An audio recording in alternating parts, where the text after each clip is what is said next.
Hello everybody, hope you're all doing fantastically well. It's Connor here. We are back with another One Leeds video. We're back with some more news, your daily news. Before we start, make sure you smash a like on the video. Subscribe to the Patreon if you want to help the channel and get a little bit of bonus content. There should be another video coming this week. And yeah, cheers for your support on the channel, everybody. The views have been doing really well recently, so thank you so much. As I said yesterday, it's almost going to be the return of the rumour mill, but we're going to get into some Leeds news. The rumour mill was based heavily on transfers, and we'll be getting back to that in the summer. So yeah, stay tuned over here on One Leeds, and we'll try update you as early as possible. But let's get into the thick of it, shall we? Marcelo Bielsa returns to football. It was great seeing him, to be honest. I mean, he opened up about his time away from football. He opened up about the bane of his life when it comes to journalists and other PR people in the game. He said it's been many years since I managed a national team. I always try and incorporate what's new, but I have to convince myself that what is new will improve what I'm replacing. I spent over a year not working, and that's when I dedicated myself to learn about what's new. Listen, the guy's a philosopher, isn't he?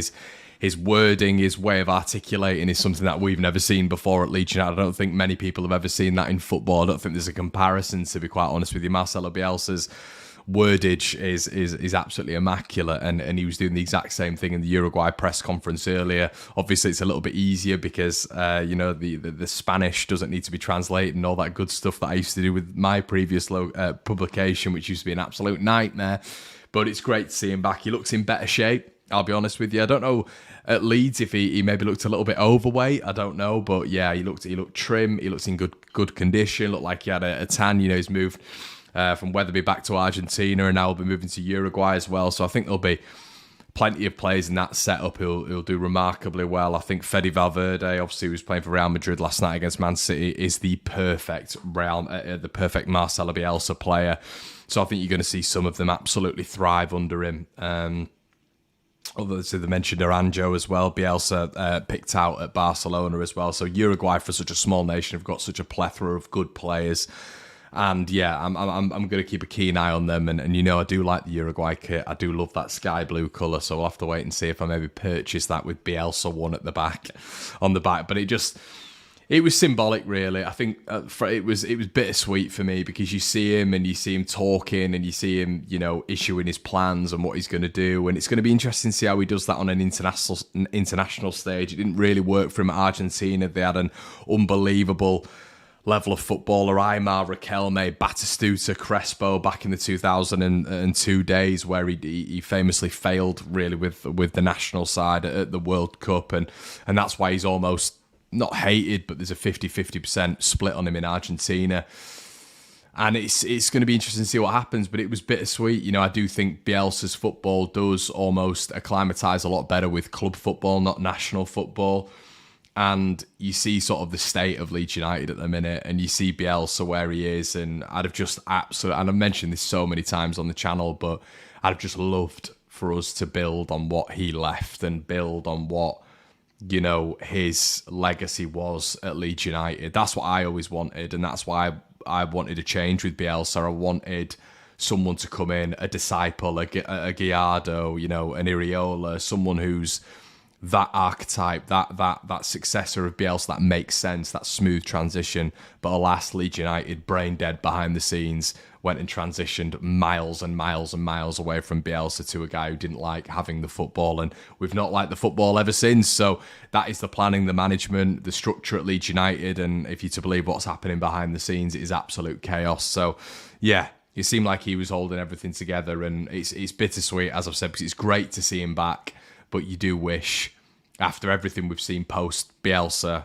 he was still in charge, to be quite honest with you. And that's where I was maybe a little bit naive, because I actually trusted the board and trusted the management structure that they get it right, and they didn't. But anyway, onto other news. Leeds are among a few clubs issuing legal proceedings against Everton. Leeds United, along with Southampton, Leicester, Forest, Burnley, have issued legal proceedings against Everton following the Premier League's decision not to fast-track their FFP case against the Toffees. The Merseyside Giants find themselves in a sticky situation, which we've known for a couple of years now. Their accounts show they have overspent by $270 million over the last 3 years, but blame COVID for such debt. Only Southampton, the two other relegated clubs, and Burnley have a case as a legal action relates to lost Premier League revenue minus the parachute payments, which is believed to be 300 million, 100 million for each relegated club. Interesting. I mean, we saw the fine for Ivan Toney come in very, very, very late on in the Premier League season. You know, he did score a hat-trick against Leeds United. It'd have been nice if those fine and ban will have been issued a little bit earlier in the season, and maybe we'd have got a point there or 3 points there. Alas, we are where we are. But yeah, and we've seen today about, today and yesterday about the Everton news. I don't think this is going to be sorted anytime soon. It doesn't look like there's going to be any sort of points deduction, so I don't really see an impact on Leeds United, to be quite honest with you.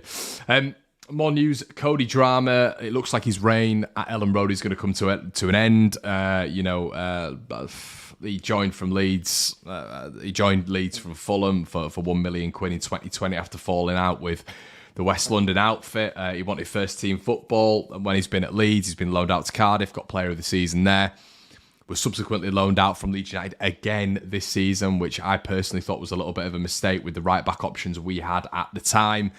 Leeds have consequently suffered in that position. He's only 21 years old, but it looks like Luton are trying to sign him on a permanent basis. Many reports are also stating that a lot of European clubs are looking at Cody Drame, and apparently a lot of Premier League clubs are looking at him as well. So it looks like whatever the outcome, apparently Leeds, according to Fabrizio Romano, are really, really trying their hardest to keep hold of Drame, but yeah, I don't think he's going to want to stay at Leeds. I'd be really, really surprised with the way he's almost been treated. You know, he's not really been given a chance. He's been judged, and he's been given a chance at a lot of other clubs. And yeah, apparently Leeds were behind the scenes a little bit like, should we let him go? Shouldn't we let him go? A little bit, almost like messing with his future a little bit. And yeah, that's not good for his development, his future. But we'll have to wait and see what happens there. And my final question to you guys today is: should the Leeds United academy be doing slightly better? And that the only reason I mentioned that is because I was thinking about Cody Drame. And listen, I know they got promoted the other night, which is absolutely fantastic news.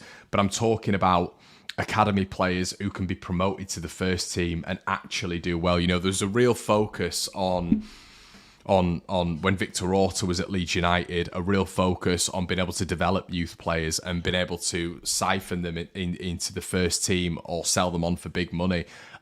I don't think either of those things have happened in the last 3 to 4 years. We look at the money that was spent on Gelhardt, obviously Lewis Bate, who came in, who was, we were all really excited then. He was the captain of Chelsea under-18s and was tipped for big things. It's not really happened for him whatsoever. Gelhardt, is that ever going to work? I don't think it will do, to be quite honest with you.